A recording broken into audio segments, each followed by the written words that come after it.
Alright, in this video I'm going to show you how to start a meeting with Doodle.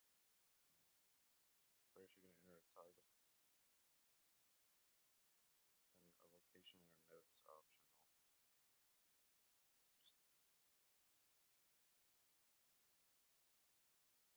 You can set one for weekly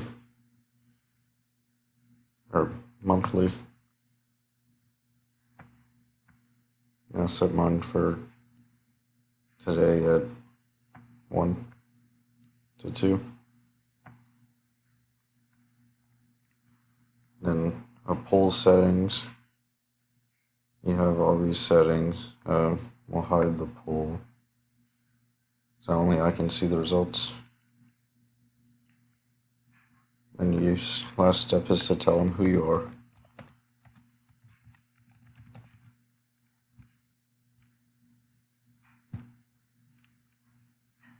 And then you can copy the link, or you can send it by email.